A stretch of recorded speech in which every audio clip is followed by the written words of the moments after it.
Bismillahirrahmanirrahim. Assalamualaikum warahmatullahi wabarakatuh. Waalaikumsalam warahmatullahi wabarakatuh. Alhamdulillahirabbil alamin. Dalam kesempatan kali ini kita dapat berkumpul di kegiatan bimbingan klasikal. Mudah-mudahan semuanya bisa mengikuti dengan baik. Sebelum memulai kegiatan hari ini, alangkah baiknya kita berdoa terlebih dahulu. Berdoa, dipersilahkan.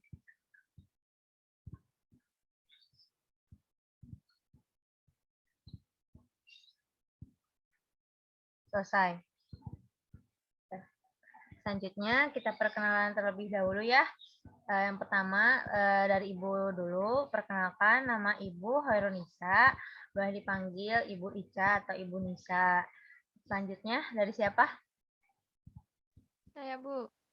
Silahkan.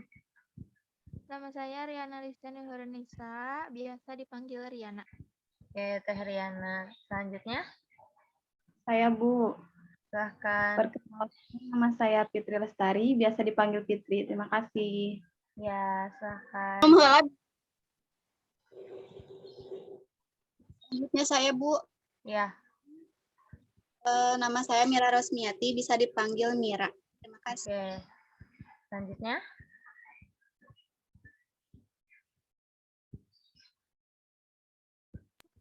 Saya, Bu. Silahkan. Nama saya Indah Novianti Awalia, biasa dipanggil Ovi. Sebelumnya mohon maaf mematikan kamera ya, Bu. Sinyalnya sedang kurang bagus. Ya, tidak apa-apa. Selanjutnya? Oke, saya Bu. Silahkan. Oke. Perkenalkan, nama saya Dewi Puspitasari, bisa dipanggil Dewi. Yang baru masuk, silakan perkenalkan diri.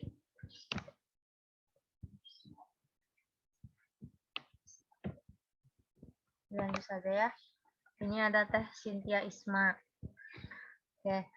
Ada Teh Riana, Teh Fitri, Teh Mira, Teh Dewi, dan Teh Ovi. Oke. Di sini Ibu akan menjelaskan sebuah materi tentang motivasi belajar. Gimana nih di masa pandemi ini motivasi belajarnya masih tetap semangat atau malah berkurang? Berkurang. Berkurang. Coba apa sih faktornya? Bu. Kenapa bisa berkurang? Mungkin salah satunya itu ya, karena online gitu ya belajarnya. Ya, Bu, gak punya kuota. Sulit memahami, Bu. Sulit memahami karena tidak langsung ya. Coba sebelumnya Ibu mau tanya, ada yang tahu nggak pengertian dari motivasi belajar itu sendiri? Oh, saya Bu. Saya. Silakan. Sama Teh Dewi aja. Ya, kalau menurut saya ya Bu ya. Motivasi itu suatu dorongan ya, dorongan dari dalam diri seseorang. Supaya dan membuat dengan dorongan itu bisa membuat orang tergerak untuk melakukan sesuatu. Kayak gitu. Terima kasih, Bu. Oke, sangat bagus sekali Teh Dewi. Ada yang ingin menambahkan? Cukup mungkin, Bu. Ayo silakan Teh Riana. Cukup. Cukup aja lah. Oke, kita lanjut ke materi saja ya. Pengertian motivasi menurut MC Donald, motivasi belajar adalah suatu perubahan energi di dalam pribadi seseorang yang ditandai dengan timbulnya perasaan, dan reaksi untuk mencapai tujuan. Dan perubahan energi dalam diri seseorang itu berbentuk suatu aktivitas nyata berupa kegiatan fisik. Oleh karena itu, seseorang mempunyai tujuan dalam aktivitasnya. Maka seseorang mempunyai motivasi yang kuat untuk mencapainya dengan segala upaya yang dapat dilakukan. Betul sekali tadi yang disampaikan oleh Teh Dewi, yaitu motivasi itu adalah sebuah dorongan, gitu. Dorongan untuk seseorang bisa atau mau melakukan sesuatu yang kegiatannya itu berupa fisik gitu, yang mempunyai tujuan dalam aktivitasnya seperti itu. Dilanjut ke fungsi motivasi belajar. Nah, fungsi motivasi belajar menurut Omar Hamali, fungsinya itu ada 3, yaitu mendorong timbulnya suatu kelakuan atau suatu perbuatan. Yang kedua, motivasi berfungsi sebagai pengarah, dan yang ketiga yaitu sebagai penggerak. Dari motivasi itu karena ada dorongan dari dalam maupun luar, sehingga kita itu bisa mengarahkan diri kita ataupun bisa memotivasi orang lain untuk mengarahkan supaya dorongannya itu tersalurkan seperti itu. Setelah itu ada pergerakan yang dilakukan oleh individu tersebut. Selanjutnya ke faktor-faktor yang mempengaruhi motivasi belajar. Nah, di sini ada menurut Dimyati dan Mujiono, faktor-faktornya itu ada 4, yaitu faktor dari cita-cita atau aspirasi siswa, yang kedua yaitu kemauan siswa, dan ketiga adalah kondisi siswa, dan yang keempat adalah kondisi lingkungan siswa. Nah, di sini kan ada faktor-faktor nih yang mempengaruhi motivasinya. Nah, kalau misalkan ini yang pertama cita-cita. Nah, dengan adanya cita-cita yang kita inginkan gitu, yang kita punya, bisa mendorong seorang individu itu untuk semangat gitu belajarnya supaya dia itu bisa bisa mendapatkan cita-cita yang dia inginkan seperti itu. Coba di sini ada nggak yang merasa punya cita-cita apa gitu sehingga kalian itu melakukan sesuatu hal gitu. Contohnya kalau misalkan pengen jadi guru nih misalkan, aku mau pengen jadi guru gitu, apa ya yang harus saya lakukan supaya saya menjadi guru gitu. Misalkan jadi belajar lebih giat, terus sekolah yang rajin gitu, seperti itu. Coba di sini ada nggak yang ingin berpendapat terlebih dahulu?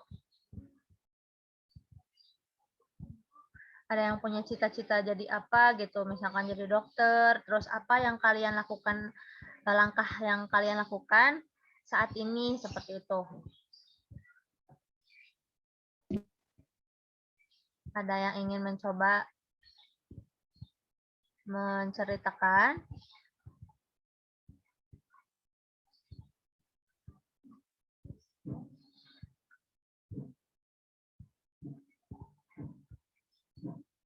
Sepertinya belum ada ya. Dilanjut dulu aja. Faktor yang kedua yaitu kemauan siswa. Dari kemauan siswa itu sendiri bisa mendorong motivasi belajarnya karena dia punya cita-cita sehingga timbul gitu rasa aku harus belajar nih gitu supaya cita-cita aku itu bisa terwujud seperti itu. Kemudian yang ketiga adalah kondisi siswa. Dengan kondisi siswa yang sehat, gitu kan, jadi kegiatan yang dia inginkan itu bisa berjalan dengan baik. Dan yang terakhir yaitu kondisi lingkungan siswa itu sendiri. Dari kondisi lingkungan pun sangat mempengaruhi gitu. Kalau misalkan dia memiliki cita-cita yang sangat tinggi, kemudian motivasi belajarnya yang tinggi, tetapi kondisi lingkungannya yang tidak mendukung itu akan menghambat seperti itu. Misalkan dia itu kan motivasi belajarnya itu tadinya tinggi gitu, sedangkan dia punya teman-teman yang ada di lingkungannya itu malas gitu, malas belajar. Nah, bisa jadi kalau misalkan dianya yang kemauan dianya yang kurang akan terbawa oleh teman-temannya yang tadi yang malas tadi itu. Oke. Selanjutnya yang terakhir nih ada macam-macam motivasi belajar. Nah, macam-macam motivasi belajar itu ada dua macam nih, ada intrinsik dan ekstrinsik. Dilihat dari katanya itu ya, intrinsik, ekstrinsik, berarti in itu di dalam, X itu dari luar gitu ya.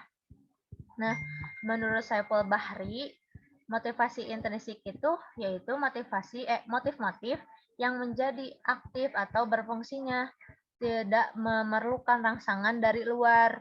Karena dalam diri individu sudah ada dorongan untuk melakukan sesuatu. Nah, tadi kalau motivasi intrinsik itu faktornya itu dari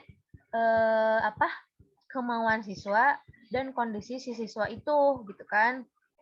Terus yang kedua yaitu motivasi ekstrinsik.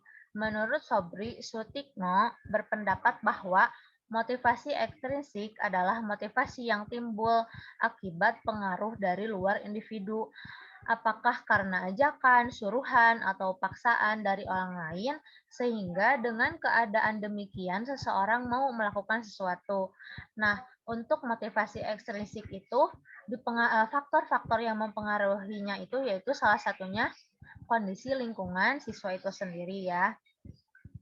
Juga cita-cita. Nah, kan kalau cita-cita itu kan kadang ya, kalau misalkan buat anak-anak sekolah nih, kadang masih ikut-ikutan kayak teman gitu kan.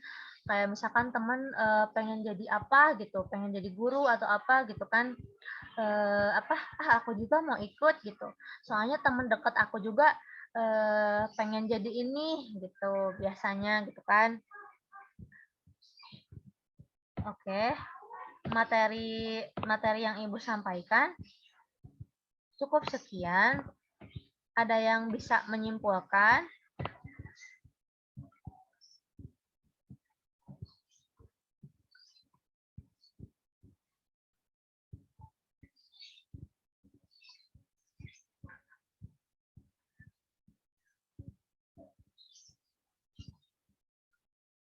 Atau ada yang ingin Saya mau ditanyakan? coba, Bu, nyimpulin. Gimana Teh Riana? Suaranya Mau coba kecil. nyimpulin, Bu. Mau coba Gimana? nyimpulin, Bu. Oh, silahkan. Bentar. Motivasi belajar merupakan dorongan yang timbul baik dari dalam maupun dari luar siswa yang mampu menimbulkan semangat dan gairah belajar serta memberikan arah pada kegiatan belajar sehingga tujuan yang dikehendakinya tercapai. Ya. Faktor yang mempengaruhi motivasi belajar ada dua, yaitu faktor internal dan faktor eksternal. Faktor internal itu berasal dari dalam dirinya sendiri, seperti kemauan dia untuk belajar ataupun ya gitu. Terus faktor eksternalnya itu dari lingkungannya, misalkan lingkungannya baik ya, dia juga bisa termotivasi menjadi motivasi yang baik. Bu. Oke, terima kasih Teh Riana, berarti sangat memperhatikan gitu. Terima kasih untuk kesimpulannya. Mungkin ada yang ingin ditanyakan atau sudah jelas materi yang Ibu sampaikan? Sudah jelas, Bu. Oke. Alhamdulillahirrabbilalamin. Untuk pertemuan kali ini, Ibu hanya bisa menyampaikan beberapa hal saja tentang motivasi belajar. Mudah-mudahan teteh-teteh semuanya, meskipun dalam keadaan pandemi seperti ini dan kondisi belajar yang online seperti ini, teteh-teteh masih bisa tetap semangat ya belajarnya. Dan mudah-mudahan ada motivasi belajar dari manapun itu, dari diri sendiri, maupun dari lingkungan yang lainnya. Semoga orang tua yang paling dekat itu lingkungan orang tua gitu ya. Mudah-mudahan orang tua teteh-teteh semuanya bisa memberikan memberikan dorongan yang baik gitu. Dan jika ada tugas apapun itu gitu ya, semoga teteh-teteh semangat mengerjakan tugasnya. Semoga dikuatkan mentalnya gitu ya.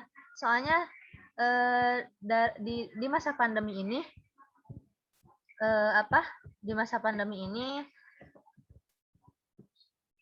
di masa pandemi ini kan jarang interaksi langsung ya. Jadi kebanyakan guru itu memberikan tugas gitu ya untuk menggantikannya. Dicukupkan sekian. Untuk menutup kegiatan kali ini, kita berdoa terlebih dahulu. Berdoa dimulai.